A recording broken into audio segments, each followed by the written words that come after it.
ya kila kitu, shahidun ni shahidi, ashuhudia. Yaani wao wamesahau, Allah ameyadhibiti. Kwa vizuri Alam tara anna Allah ya'lamu ma fi samawati wal ard, hivi ukuona kwamba kama Mwenyezi Mungu anajua vile ambavyo kwamba vile vitu ambavyo fi samawati vipo katika mbingu saba, wa maana vile vitu ambavyo fil ardi vipo katika ardhi. Ma yakunu min najwa, hawawi watu katika mnongonezano, thalathatin, hawawi ni watatu, illa huwa, isipokuwa Mungu, rabi'uhum, ni wanne katika hao watatu. Sawa watu hawawi katika kunongonezana wakawa wako watatu, isipokuwa Allah anakuwa ni wangapi? Allah anakuwa ni wanne. Wala khamsatin, wala hawawi watu hao ni watano, ila huwa sadisu, isipokuwa Allah ni wangapi? Ni wa sita.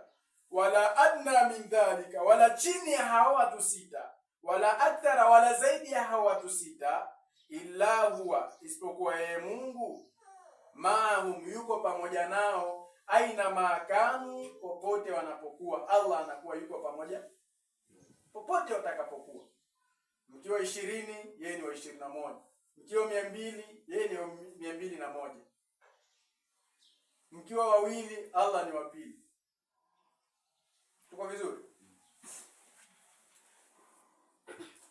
Thumma yunabbiuhum, kesha atawapa habari wao, bima amilu, kwa ile walioyafanya, yaumal qiyamati, siku ya kiyama. Inna Allaha bikulli shay'in alim, kwamba hakika Allah kwa kila jambo alimu, ni mtambuzi. Hapa kuwa Allah yuko pamoja nao, maana yake sasa ndio ile wanaosema wale Mu'tazila, ukisema Allah yuko pamoja, yuko katika kila sehemu, ile katika makundi maballa wasema Allah yuko kila sehemu, kwa sababu ya hii aya.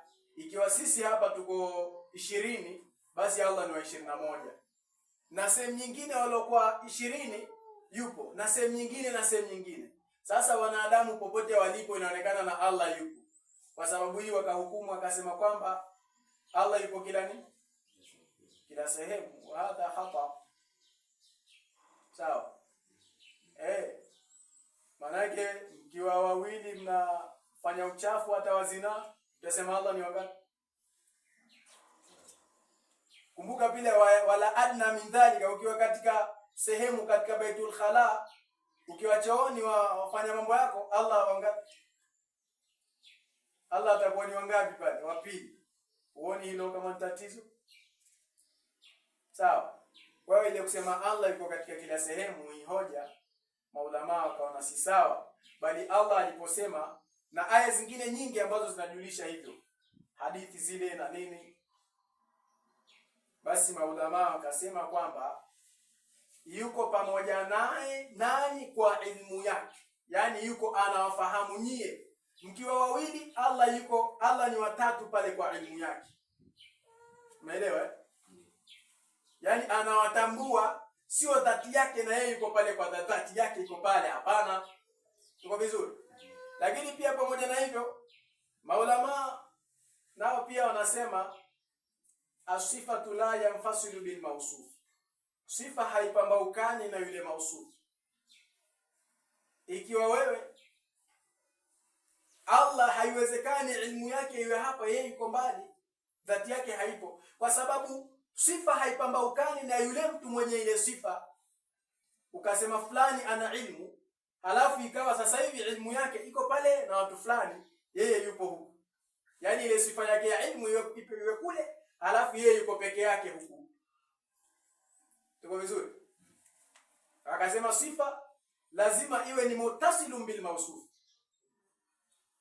Mlolongo mrefu wa masala ya tauhidi haya. Tunaelewana jamani? Tuko vizuri? Kwa haya masala ya yeye yuko wapi, dhati yake, ni masala ambayo maulama huzungumza chungu nzima na huleta makundi mbalimbali. Mara hao waseme yuko mbinguni, mara hao waseme yuko popote, mara hao waseme hayupo katika kila sehemu. Kwa hiyo ni masala marefu kama inavyojulikana katika elimu ya tauhid. Tuko vizuri? Alam tara ila alladhina nuhu anin najwa, hivi kwa ukaona wale ambao kwamba nuhu anin najwa, wamekatazwa kutokana na kunongonezana, lakini kunongonezana mambo ya kumwasi Allah. Thumma yauduna, kisha wanarudia limanuhu anhu, kwa yale waliokatazwa kwa mambo hayo, wanarudia tena vile walivyokatazwa. Hapa hii aya inataka kufahamisha kuwa kunongonezana ni haramu, lakini kunongonezana katika masala ya dhambi, masala ya haramu. Wayatanajawna bil ithmi, kama itakavyovuliwa hapo, wayatanajawna bil ithmi, na wananongonezana madhambi, wal udwana, na uadui, wa maasiyati rasuli, na kumwasi mtume sallallahu alayhi wasallam.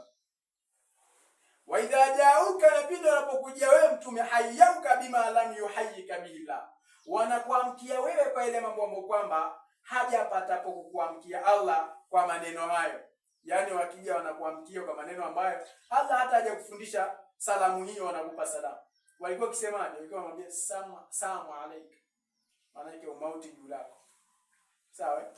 Mwambie salamu alayka, kafiri kwa mwambie Rasul salamu alayka. Maana yake umauti uwe juu lako wewe Muhammad. Tuko vizuri? Asema wa idha jauka hayyauka bima lam yuhayyika billah, na pindi unapokujia wewe wanakuamkia kwa maamkizi ambayo kwamba haja kuamkia wewe kwa maamkizi hayo Mwenyezi Mungu. Wayakuluna fi anfusihim, na wanasema katika nafsi zao, laula yu'adhibuna Allahu bima naqul, hivi si angetuadhibu sisi Mwenyezi Mungu kwa hiki tunachomwambia mtume wake? Maana kwamba huyu itakuwa sio mtume wa kweli huyu. Kama ni kweli Mola wake angetuadhibu sisi, Allah awaambia hasbuhum jahannam, hao inawatosha jahannam, yaslaunaha, wataingia hiyo jahannam, wa bi'sal masir, na hayo ndio marejeo mabaya. Tuko vizuri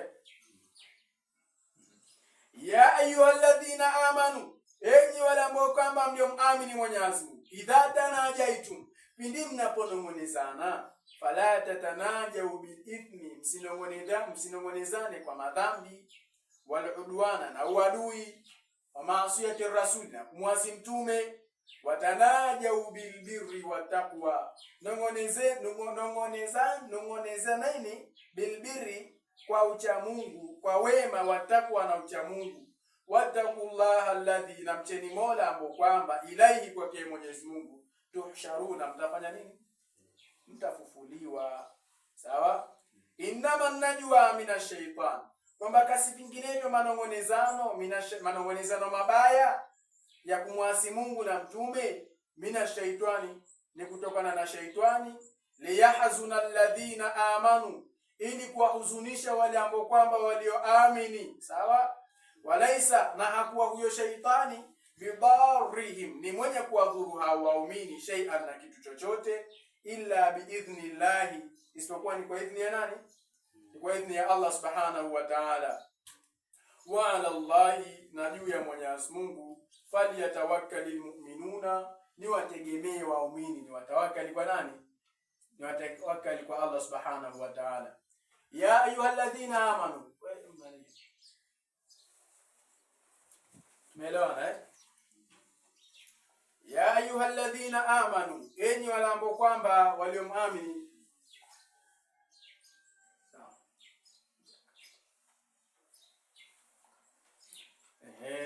Tumeelewana vizuri